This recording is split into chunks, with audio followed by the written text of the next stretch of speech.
got to talk to you about the final episodes of Star Wars Rebels. I just watched them with my family, and it was a great way to wrap it up. So again, this was 2 episodes back to back, A Fool's Hope and Family Reunion and Farewell. Now, the Family Reunion and Farewell was rather long. A Fool's Hope was traditional, so you're just going to have to bear with me as I go through these events as I perceive them. Now, again, these are reviews of these episodes. These aren't step-by-step guides. Ideally, you've already watched this stuff, and so you're coming here because you want to hear our individual perspectives on it or our takes on what happened. So A Fool's Hope was a really great, I saw it a mile coming twist. So the Ghost crew really needs to take control of the city from the Imperials, and Governor Price is currently acting command on the planet. I mean, she's the governor, so she of course has local command, but Thrawn traditionally has been lording over her in control of Lothal as a planet. So they ended up using the former governor, Ryder Azadi, as a lure in order to try to pull Governor Price out of the compound that she's staying in.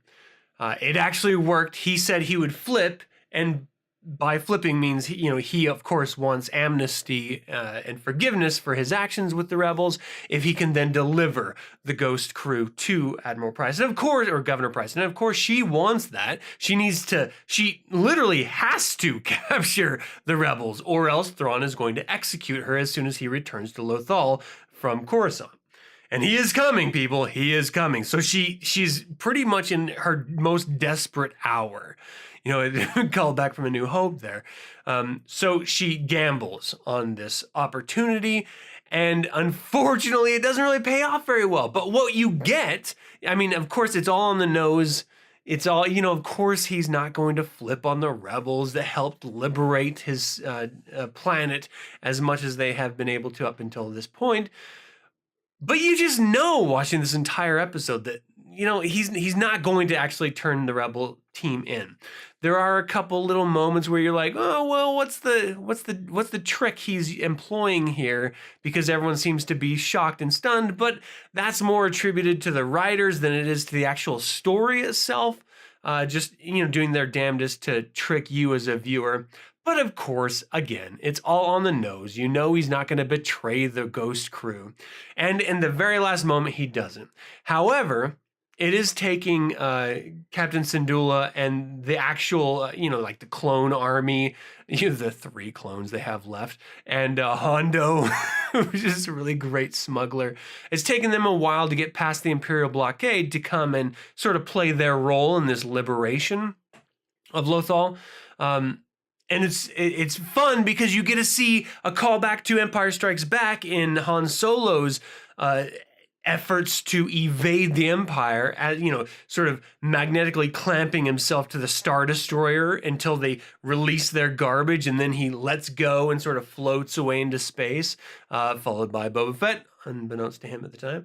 Well, the Ghost crew does a very similar thing in that they wait right on the outside of a Imperial transport supply lane, and then as soon as the supply ship comes in, they clamp onto the side of that and follow that through the blockade. So a little fun smuggler callback, which really fits well within the series.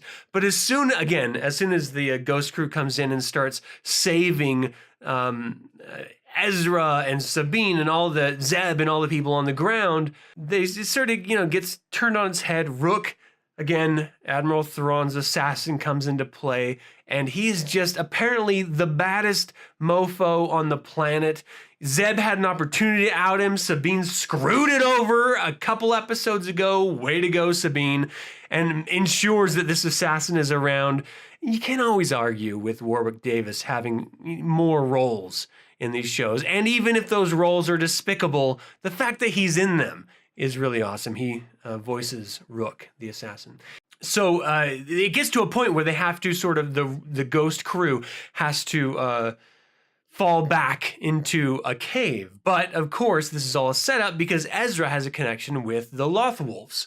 And this is where he sort of pulls his ace out of his sleeve and igniting his lightsaber reveals to the Imperials that think they have the rebels cornered that no, in fact, he has an entire wolf crew ready to tear it up.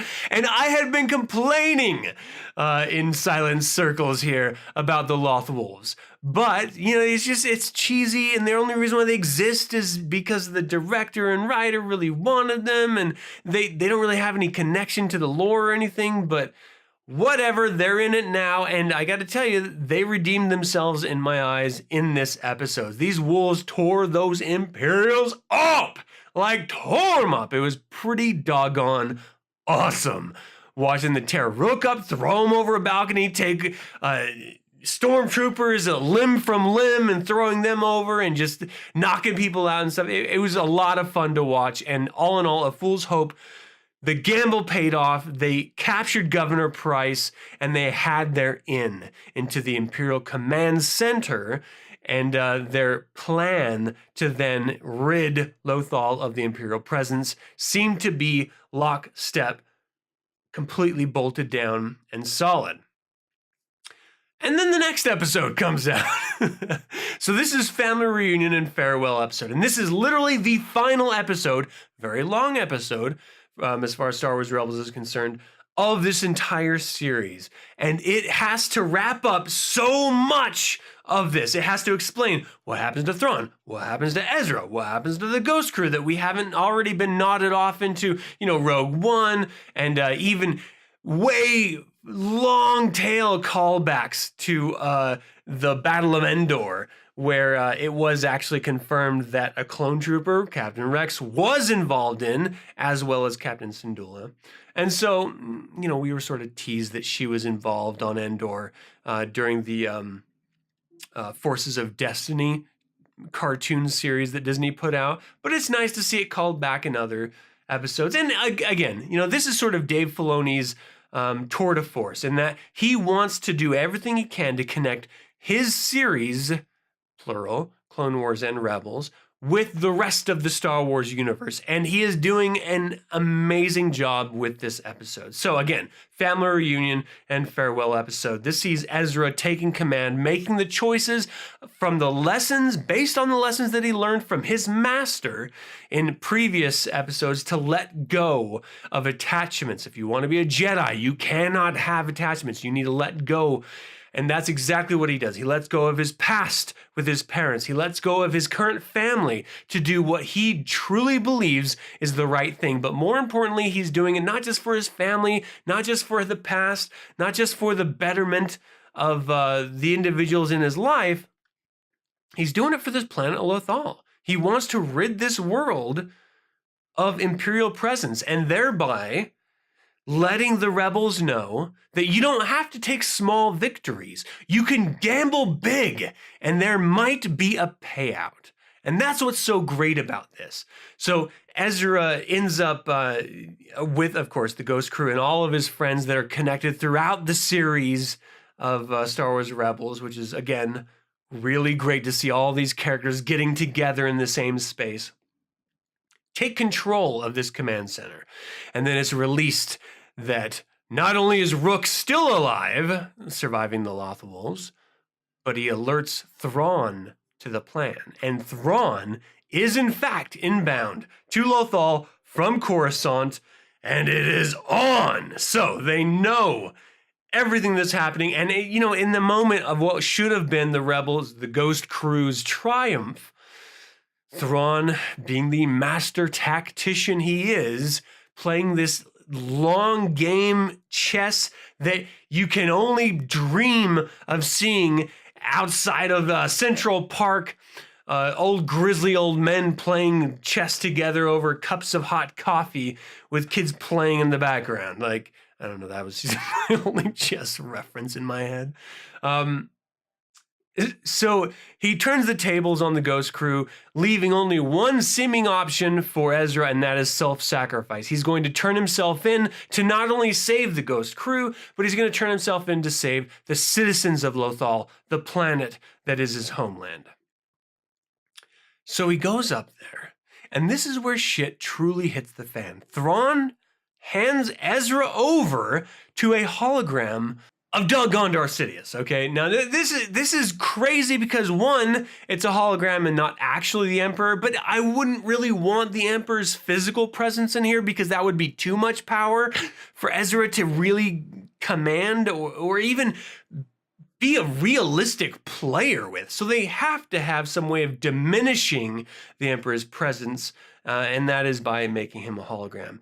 But what the Emperor's trying to do is take Ezra out of the equation of Lothal, of this force entity. And what the Emperor learned when in the World Between Worlds episode is that Ezra wanted nothing more than to be connected with his parents again. And so he uses that knowledge to try to trick Ezra into, I don't know if it's opening up a portal to the World Between Worlds, or if it's just a way of trapping him into this sort of Coraline-esque reality of alternate reality of parents who are attentive to you and still alive in Ezra's case and wanting to be around you and stuff.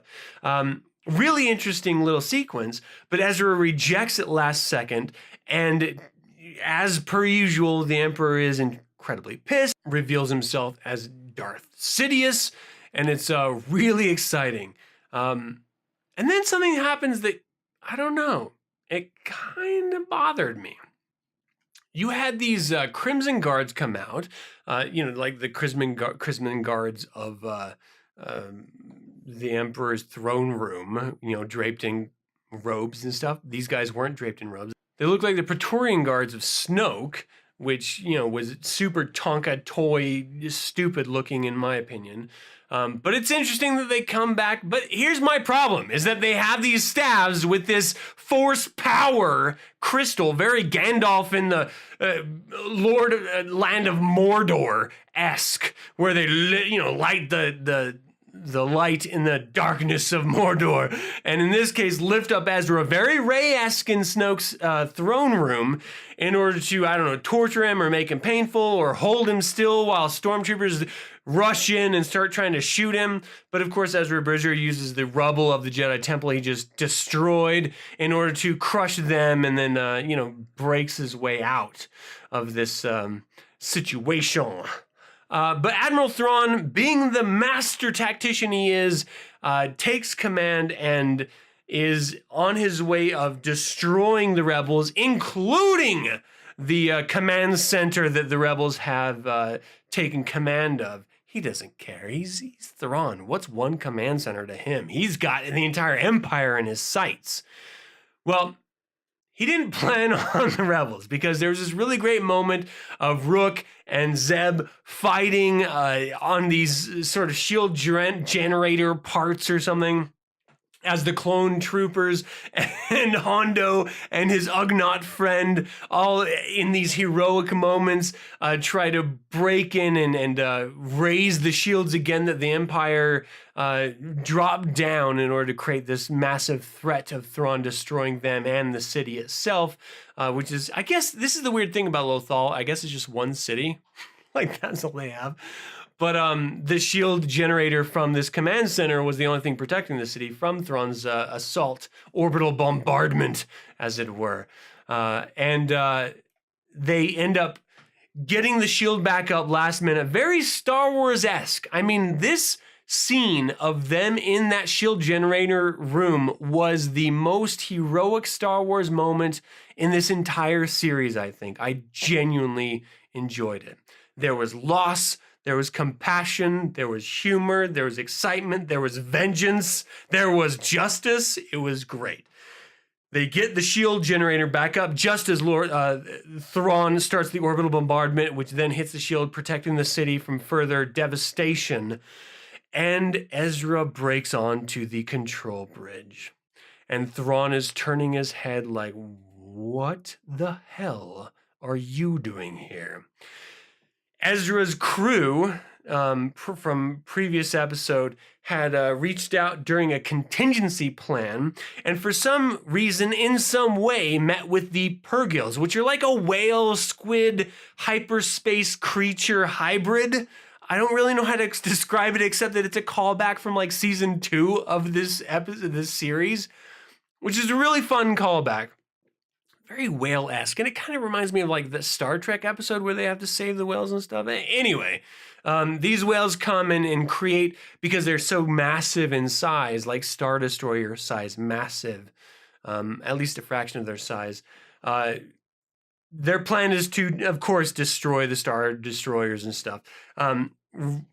In the command bridge of Thrawn's Star Destroyer, Ezra Bridger is using the Force to push Thrawn against a control panel as these Pergolas are reaching their tentacles inside to wrap themselves not only around the Star Destroyer proper, but Thrawn himself.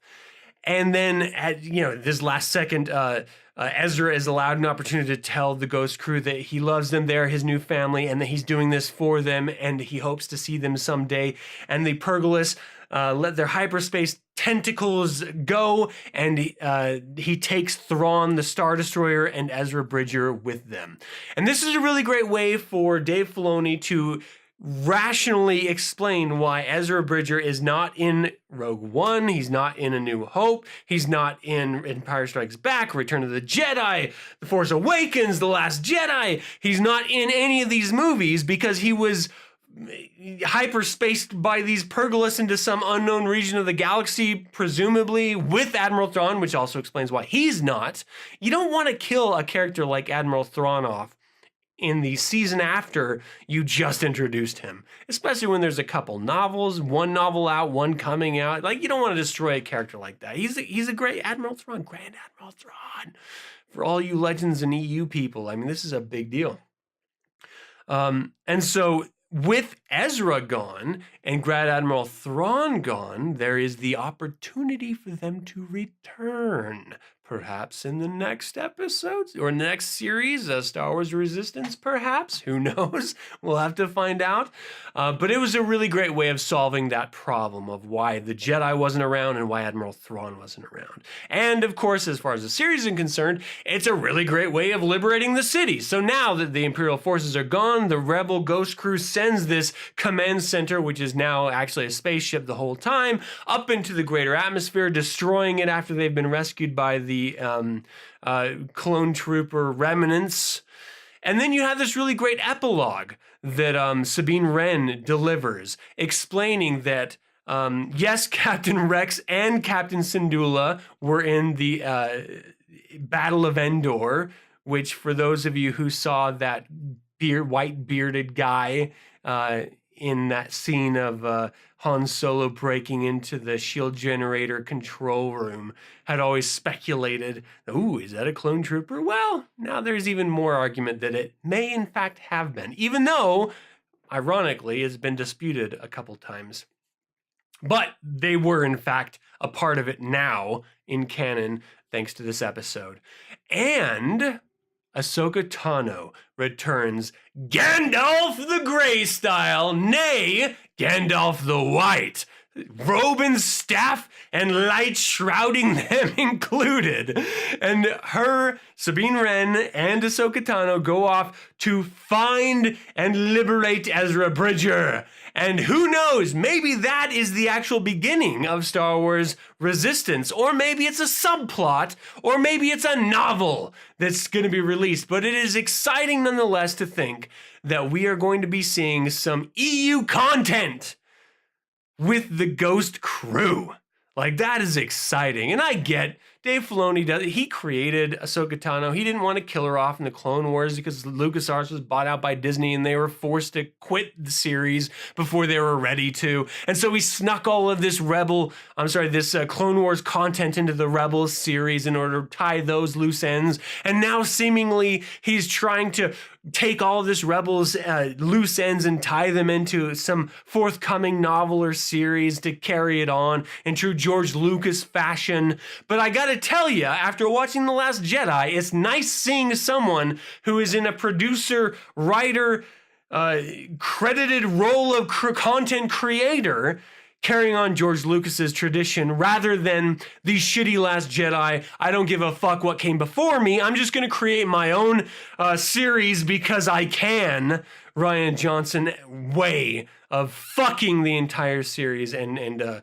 laughing at every viewer who enjoys consistency or the tying off of loose threads or continuing stories that were set out in front of them by other more worthwhile directors. But you know, I'm not upset or anything about it. But I do have to say, Star Wars Rebels, this was a great way to end the series, and it was a great launching point for whatever is to come next. Star Wars Resistance, video games, novels, who knows? Animated shorts. I don't know. But I truly enjoyed it. Thank you so much for tuning in to hear what I have to say. Now tell me what you think. Write in the comments below. Is this something you like? Did you not like how it wrapped up? Did you dislike the inclusion of force powers in the red crimson armored guards? Did you dislike the flippant way they introduced the Emperor in this hologram fashion in order to tempt Ezra Bridger rather than showing up in his own true form? I don't know, would it have been too powerful or not? You let me know in the comments below. Thank you so much for tuning in, and tune into the regular show second and fourth Sunday of every single month at 7 p.m. Mountain Standard Time. And until we can chat again, may the Force be with you.